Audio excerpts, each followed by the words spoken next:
దేవునికి స్తోత్రం కలుగును గాక. ఈరోజు దేవుని వాక్య ధ్యానం కొరకు యోహాను శుభవార్త 2వ అధ్యాయం. యేసు ప్రభువారు గలిలయ దగ్గరున్నటువంటి కానా అనేటువంటి ఊరికి వివాహానికి ఆయన ఆహ్వానించబడ్డాడు. ఈ గ్రామం నజరేతుకు ఉత్తరాన సుమారు 15 కిలోమీటర్ల దూరంలో ఉన్న ఒక చిన్న గ్రామం. యేసు ప్రభువారు వారి తల్లి శిష్యులు కూడా ఆహ్వానించబడ్డారు. యేసు తల్లి అయిన మరియా ఈ పెళ్లి వారికి సహాయం చేస్తున్నట్లు మనకు అర్థమవుతుంది. వివాహ వ్యవస్థను యేసు ప్రభు ఆమోదించాడని, దానికి తాను హాజరు కావడం ద్వారా దాని పట్ల గౌరవాన్ని ఆయన ప్రకటిస్తున్నాడు.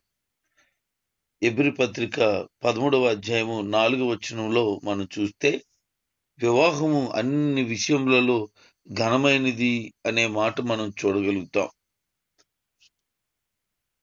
వేడికైన ఆనందకరమైన సందర్భాల్లో ఉన్నట్టుండి ద్రాక్షారసం అయిపోవడం గాని, లేకపోతే కొన్ని కొరత రావడం గాని ఆ ఇంటి యజమానికి చాలా తలవంపులు కలిగించే విషయం. ద్రాక్షారసం అయిపోయినప్పుడు మరియమ్మ అక్కడుంది. ఆమె ప్రభు దగ్గరికి వచ్చి అంటుంది, ద్రాక్షారసం అయిపోయింది అని. అప్పుడు యేసు ప్రభు వారు అంటున్నారు, అమ్మా నాతో నీకేం పని, నా సమయం ఇంకా రాలేదు అని. యేసుక్రీస్తు ప్రభు వారు అప్పటికి ప్రత్యక్షంగా గాని పరోక్షంగా గాని ఏ అద్భుతాన్ని చేసినట్లుగా బైబిల్లో లేదు. ఒకవేళ బహుశా అనుకుంటే ఇంటి దగ్గర ఏదైనా అద్భుతాలు జరిగి ఉండొచ్చు, అవి మరియమ్మకు తెలిసి ఉండవచ్చు. లేకపోతే ఆయన సామాన్యమైన వ్యక్తి కాదు అని మరియమ్మకు తెలుసు. ఎందుకంటే లూకా సువార్త 1వ అధ్యాయము 35వ వచనములో మనం జ్ఞాపకం చేసుకుంటే, దేవదూత ఆమెకు చెప్పినటువంటి మాటలు, ఆయన సర్వశక్తిమంతుడని, ఆయన యొక్క ప్రభావం నిన్ను కమ్ముకుంటుంది అని, నీకు పుట్టబోయేటువంటి ఆ కుమారుడు దేవుని కుమారుడు అవుతాడని, ఆయన పరిశుద్ధుడని చెప్పిన ఈ మాటలన్నిటినీ ఆమె గుర్తు చేసుకుని ఉంటుంది. అందుకనే ఆమె ప్రభుని ఏదైనా చేయమని చెప్తా ఉంది. ఆయన అంటాడు, నాతో నీకేం పని అని. దీని అర్థం ఇలా కావచ్చు, యేసు ప్రభు దేవుని కుమారుడిగా ఇశ్రాయేలు వారి అభిషిక్తుడిగా తన పరిచర్య ప్రారంభిస్తున్నాడు. మునుపు తమ ఊరు నజరేతులో తన తల్లితో తనకున్నటువంటి పాత అనుబంధం ఇక మీద కొనసాగదు. ఎందుకంటే ఆయన సువార్త నిమిత్తమే ముందుకు రావడానికి ఇష్టపడ్డాడు. అందుకే ఆమె గురించి చెప్తున్నారు, ఆమెపై ఆయన కలిగి ఉన్నటువంటి ఆ ప్రేమ కానీ, అభిమానాన్ని బట్టి కానీ, ఆ బంధాన్ని బట్టి కానీ ఆమె ఆయనపై ఎటువంటి అధికారం ఉండదు అని. ఇకపై ఆయన నిర్ణయాలను చేస్తుంటే ఆమె మాటలు ఆయనపై ఏమీ ప్రభావం చూపవని, ఆయన ఏమేమి చేయాలో అంత కూడా తండ్రి అయిన దేవుడు ఆయనకు తెలియచేస్తాడు అని. ఇంటికిలో కుమారుడిగా, పెద్ద కుమారుడిగా అన్ని విషయాలు తల్లి చెప్పు ఉండొచ్చు, మాట్లాడుతూ ఉంటుంటే సరేనమ్మా నేను చేస్తానని అని ఉండొచ్చు. కానీ ఇక మీదట ఆయన పరిచర్యకు వచ్చిన తర్వాత ఆమె తన సొంత ప్రయత్నం ఏది చేసినా ఆయన ఆమె మాట వినే పని లేదు. కారణం ఏంటి అంటే, ఆయన తండ్రి చిత్తాన్ని నెరవేర్చడానికి వచ్చాడు కానీ మరియమ్మ చిత్తాన్ని, ఇష్టాన్ని నెరవేర్చడానికి కాదు. మనం జ్ఞాపకం చేసుకుంటే యోహాను సువార్త 4:34లో, 5:36లో, మత్తయి సువార్త 12:46 నుంచి 50 వచనాలు చూస్తే, తండ్రి నీ చిత్తమే అనే మాటలు మనకి కనబడతాయి. అయితే మరియ ఏం చేసిందనంటే తన దగ్గర ఉన్నటువంటి పరిచారకులను పిలిచి ఆయన మీతో ఏం చెప్తే అది చేయండి, అని కూడా ఉండండి అంది. యేసు ప్రభు మాట్లాడిన విధానాన్ని బట్టి ఆయన ఏదో చేయనున్నాడని మరికి అనిపించింది. అందుకే ఆ సమయంలో సేవకులతో చెప్తూ ఆయన మాట వినండి, వింటే సరిపోద్ది అని వాళ్ళని యేసు ప్రభు దగ్గరికి పంపించడం మనం గమనించగలుగుతాం. యేసు ప్రభు వారు అంటున్నారు, అక్కడ యూదులకి కాళ్ళు కడుక్కోవడానికి రాతిబాన్లను పెడతారు ఏదైనా కథా కార్యక్రమాల్లో. 6 రాతిబాన్లు ఉన్నాయంట. దాదాపుగా ఒక్కొక్క రాతిబాన 70 నుంచి 100 లీటర్ల నీళ్లు పడుతుంది. అంత పెద్ద రాతిబాన్లు అవి. ఆ రాతిబానుల్లో ఆయన చెప్తున్నాడు నీళ్లు నింపండి అని. ఇప్పుడు ఒక్కొక్క దాంట్లో 100 లీటర్లు నీళ్లు నింపాలంటే అది కొంచెం కష్టమైన పనే. కారణం ఏంటంటే అందరూ కూడా ఫంక్షన్ అడవుల్లో ఉన్నారు. ఇప్పుడు తీరుబడిగా నీళ్లు నింపడం అనేది కొంచెం ఇబ్బందికరమైన పనే. కానీ మరియమ్మ ఆ కుటుంబానికి ఒక ప్రాముఖ్యమైన వ్యక్తిగా ఉంది. చరిత్ర ప్రకారంగా చూస్తే మరియ ఆ ఇంట్లో ఉన్నటువంటి ఆ పెళ్లి కొడుక్కి పెద్దమ్మ అవుతుంది అని. ఆ పెళ్లి కొడుకు పేరు సీమోను అని. వారి సహోదరి యొక్క కుమారుడు అని. కాబట్టి ఆమె పెద్దమ్మ గనుక పెత్తనాన్ని చేస్తుంది. ఆమె చెప్పిన మాట అందరూ వినాల్సి వస్తుంది. ఎందుకంటే ఆమె వివాహానికి ముందే వెళ్ళి అన్ని చక్కబెడుతూ ఉంది గనుక అర్థమైపోయింది వాళ్ళకి ఈమె మాట మనం వినాలి అని. అందుకనే ప్రభు దగ్గరికి వెళ్ళమంటే వెళ్ళారు. ఆయన ఏం చెప్తే అది చేయమంటే అది చేస్తూ ఉన్నారు. మొత్తానికి నీళ్లు అంచెలు మట్టుకు నింపేశారు. మళ్ళీ ఆయన దగ్గరికి వెళ్ళారు. మరి ఏం చేయాలయ్యా, నువ్వు చెప్పినట్టు నీళ్ళు వేసాం, రాతి బాణలు 6 ఉన్నాయి, 6 కూడా నింపేశాం, కావలితో వచ్చి చూడండి నీళ్లు నిండి పొరులుతున్నాయని ఎప్పుడైతే చెప్పారో ప్రభు అంటారు, ఆ నీళ్లు ముంచి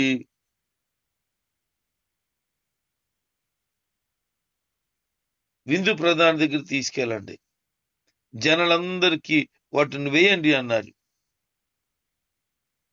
ఆ నీళ్లు పట్టుకెళ్ళి ఆ ద్రాక్ష రసం తాగే వారికి ఇవ్వడం మొదలు పెట్టారు. వాళ్ళు తాగుతూ ఆశ్చర్యపోతూ, ఏమి అద్భుతం, ఇంత రుచికరమైనటువంటి ద్రాక్ష రసం ముందు వేస్తారు ఎవరైనా, కానీ మీరేం చేశారంటే ఇప్పుడు వేస్తున్నారు, ముందేమో మంచిది ఇవ్వలేదు మాకు అని వారు మాట్లాడడం మొదలు పెట్టారు. యేసుక్రీస్తు ప్రభు వారి ఉద్దేశం ఏంటి, ఆయన ఏం చేస్తున్నారు, ఆయన ఉద్దేశం ఏంటి అనంటే ద్రాక్షరసం నీరుగా మారిపోయింది. అక్కడ నీళ్లు మాత్రమే ద్రాక్షారసంగా ఎలా మారిపోయాయి అంటే ఆయన మాట చెప్పినప్పుడు అది ఆశ్చర్యకరంగా మారిపోయింది. చనిపోయిన లాజరు 4 దినాలైన తర్వాత బయటికి రా అని పిలిస్తే చనిపోయిన వాడు బయటకు వచ్చేయగలిగాడు.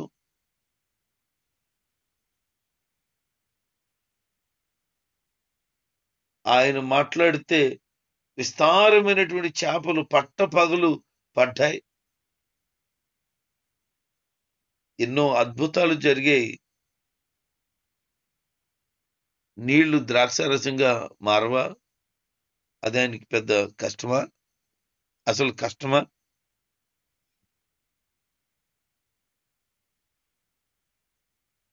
యేసుక్రీస్తు ప్రభువారు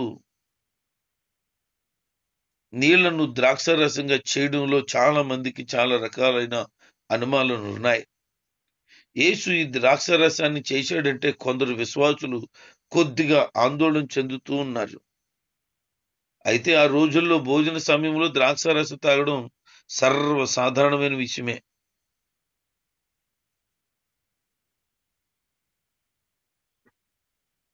అయితే ఇది మామూలుగా ద్రాక్షారసం, హానికరమైన ద్రాక్షారసం కాదు. వారు ద్రాక్షారసంలో నీళ్లు కలిపేవాళ్ళు. ఒక పాలు ద్రాక్ష రసానికి 3 పాళ్ళు నీళ్లు కలుపుతారు. త్రాగుబోతుతనాన్ని బైబిల్లో ఎంత మాత్రం ప్రోత్సహించట్లేదు, ఖండిస్తుంది. బైబిల్లో కొన్నిసార్లు ద్రాక్షారసం అనే మాట మంచిదానికి గుర్తుగా వాడారు. సామెతల గ్రంథం 9వ అధ్యాయం 1-2 వచనాలు, 5వ వచనంలో కూడా ఉంది.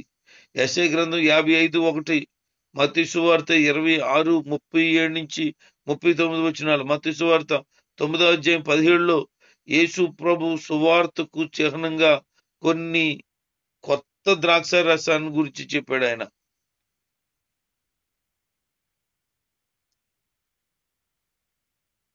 ఆయన యొక్క బోధన విధానం గురించి మాట్లాడుతూ కొత్త ద్రాక్ష రసం వంటిది అని చెప్తాడు ఆయన. యూదులకి మతాచార సంబంధంగా కాళ్ళు కడుక్కోవడానికి వాళ్ళు రాతి బాణలు పెట్టారు. ఆ రాతి బాణల్లో నుంచి ఆయన కొత్త ద్రాక్ష రసాన్ని వారికి ఇచ్చాడు. యేసు ప్రభు వారు ఏం చేయటానికి వచ్చాడో దానికి ఇది ఒక చిన్న సాదృశ్యం. పాత నిబంధన స్థానంలో తన కృప ఆనంద రాజ్యాన్ని స్థాపించేందుకు ఆయన వచ్చాడు అని మనం అర్థం చేసుకోగలుగుతాం. కాళ్ళు కడుక్కోవడానికంటే ఊరు బయట, ఇంటి బయట ఉండేటువంటి ఆ బాణలను ఆయన శుద్ధీకరించి వాటికి విలువనిచ్చాడు. దాని అర్థం ఏంటంటే మన జీవితాలు కూడా బయట పెట్టబడ్డాయి. బయట ఉన్న జీవితాలు యేసు ప్రభు దగ్గరికి వస్తే, ఆయన మాట ప్రకారంగా చేస్తే వాటిని శ్రేష్టంగా మార్చేశాడు. పనికి రాని పాత్రను పనికొచ్చే పాత్రగా చేసిన వాడు ఆయనే. మన జీవితం దేవునికి నచ్చనట్లుగా, ప్రజలకు నచ్చినట్లుగా అసహ్యకరంగా ఉండినా ఆయన శరణ వేడినాడు మన జీవితాలు ఆశ్చర్యకరంగా మారిపోతాయని చెప్పడానికి ఇది గొప్ప సాదృశ్యం. అందరూ ఆనందిస్తున్నారు. యేసుక్రీస్తు ప్రభు యొక్క శిష్యులు చూచారు, వాళ్ళు చాలా ఆశ్చర్యం అనిపించింది. వారు దేవుని మహిమపరిచారు, యేసు ప్రభునందు ఇంకా విశ్వాసం ఉంచారు. ఒక అద్భుతం జరిగితే యేసు ప్రభునందు విశ్వాసం మనకి ఇంకా పెరగాలి. మన జీవితాలు ఎన్నో కార్యాలు ప్రభు చేశారు, చేస్తూ ఉన్నారు. ఆయన జరిగిస్తున్న ప్రతి కార్యమును బట్టి మనం ప్రభుకి మరింత దగ్గర అవ్వవలసిన వారుగా ఉన్నాం. ఈ అద్భుతం జరిగిన తర్వాత ఆయన తల్లి, ఆయన సహోదరులు, ఆయన శిష్యులు కూడా కపెర్నహూములో ఉండటానికి వెళ్ళారట. వారు కొద్ది సమయం, కొద్ది కాలం అక్కడ ఉన్నారు. కపెర్నహూం గలిలీ సరస్సు తీరాన్ని ఉన్నటువంటి ఒక ఊరు.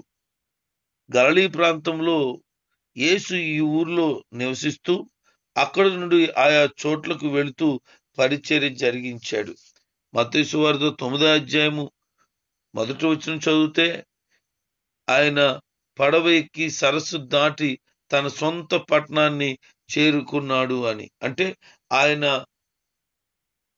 ఉండేటువంటి ప్రాంతం అది. ఆ సొంత ప్రాంతానికి వారు వెళ్ళారు. పస్కా పండుగ సమీపించుచున్నదని యేసుక్రీస్తు ప్రభువారు యెరూషలేముకి వెళితే అక్కడ దేవాలయం దగ్గర భయంకరమైనటువంటి వ్యాపారం జరిగిపోతూ ఉంది. ఎడ్లు, గొర్రెలు, పావురాలు, రకరకాల వాటిని అమ్ముతున్నారు అక్కడ. దేవుని ఆలయాన్ని వారు పాడు చేస్తున్నారు. అందుకని తాళ్ళుతో కొరడాలుగా చేసి వాళ్ళందరినీ కూడా కొట్టాడట ఆయన. దేవాలయాన్ని మీరు దొంగల గుహగా చేసేశారు, వ్యాపారం ఇల్లుగా చేసేశారు.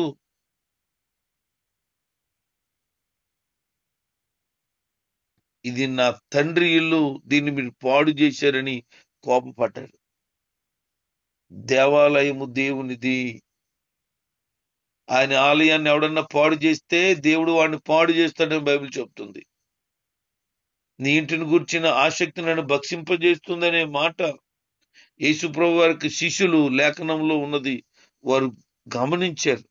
యేసు ప్రభు వారు చేస్తున్నటువంటి ఆ పనిని బట్టి కీర్తన 69:9 మాటలు రాయబడి ఉంటాయి.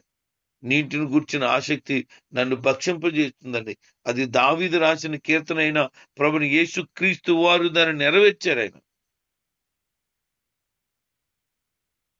ఈరోజు కొంతమంది దేవాలయాన్ని అనగా దేవుని మందిరాన్ని అమ్మేస్తున్నారు. నిన్నే ఒక దైవజనుడితో మాట్లాడుతున్నప్పుడు ఆయన చెప్తున్నాడు, అన్నదమ్ములు వాళ్ళ నాన్నగారు చనిపోయిన తర్వాత 2 మందిరాలు వచ్చాయంట. 2 మందిరాలు ఒక ఇద్దరు అన్నదమ్ములు పంచుకున్నారట. ఒక సహోదరుడు మందిరాన్ని అమ్మేసాడట. ఇంకొకడు వాళ్ళ అమ్మ వాళ్ళ కొడుకు కలిసి మందిరాన్ని అమ్మడానికి ఇష్టపడినప్పుడు విశ్వాసులు అందరూ అడ్డుపడ్డారట. అది మందిరం ఆగిపోయిందంట అమ్మడు.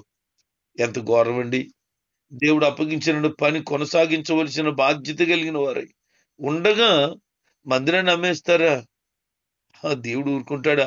2 కోట్ల రూపాయలంట అది బేరం పెట్టారట. యేసు ప్రభువు చెప్తారు, నా మందిరము సమస్త జనులకు ప్రార్థనా మందిరం అనబడునని. దేవుని వాక్య ప్రకారంగా ఆయన తన ఇంటిని గురించి ఆసక్తి కలిగి ఉన్నాడని, ఆయన మందిరమును పాడు చేస్తే వారిని ఆయన ఊరుకోడని లేఖనాలను బట్టి మనం అర్థం చేసుకోగలుగుతాం. అందుకనే దేవుని మందిరాన్ని ప్రేమించేవారుగా ఉండాలి. దేవుని మందిరాన్ని కట్టాలని ఆసక్తి కలిగిన దావీదును చూసి మనం నేర్చుకోవాలి. తను సమస్తాన్ని సమకూర్చాడట మందిరం కొరకు. దేవుని పట్ల మనం ఎప్పుడు కూడా అటువంటి ఆసక్తి కలిగి దైవ మందిర అభివృద్ధి కొరకై మరింత పాటుపడుతూ అనేక ఆత్మలు ప్రభు సన్నిధానానికి నడిపించబడాలని ముందడుగు వేయవలసిన వారుగా ఉన్నాం. యేసుక్రీస్తు ప్రభు వారిని వారు సూచనలు అడుగుతున్నారు. ఆయన చెప్పిన మాటకు వారు దేవాలయమును పడగొడుతున్నారు అని అనుకుంటున్నారే తప్ప క్రీస్తే దేవాలయమై ఉన్నాడు అని వారు గ్రహించలేకపోయారు. అనంతరం యేసుక్రీస్తు ప్రభువారు తన శిష్యులు బలపరచబడాలని, వారు మరింత నూతన పరచబడిన హృదయం కలిగిన వారై విశ్వాసంలో పరిపక్వత చెందాలని ఉద్దేశం చేత ఆయన మాటలు తెలియజేశారు.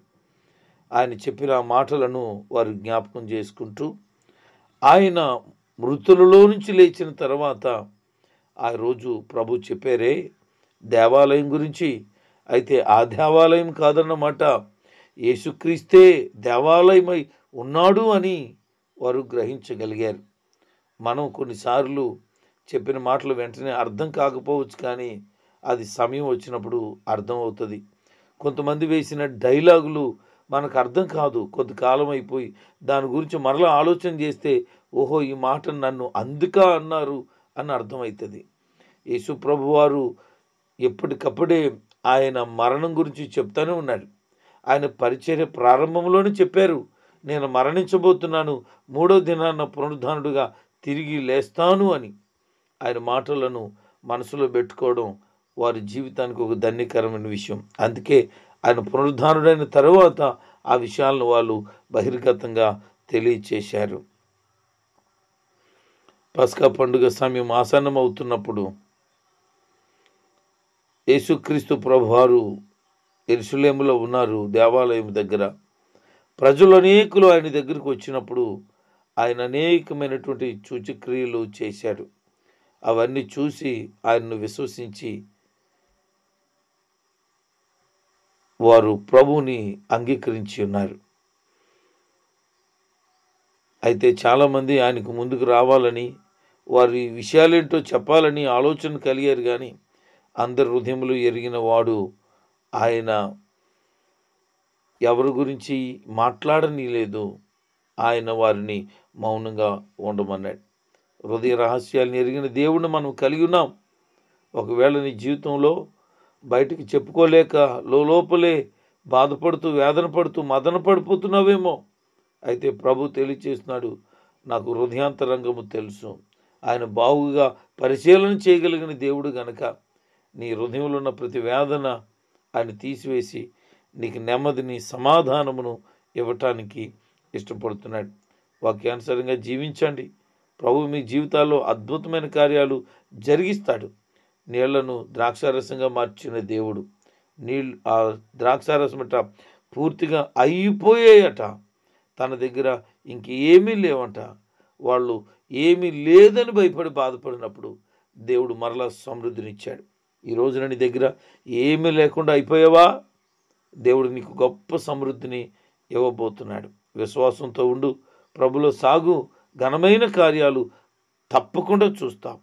దేవుడు అటు కృప నీ జీవితంలో మెండుగా కుమ్మరించునుగాక. ఆమేన్.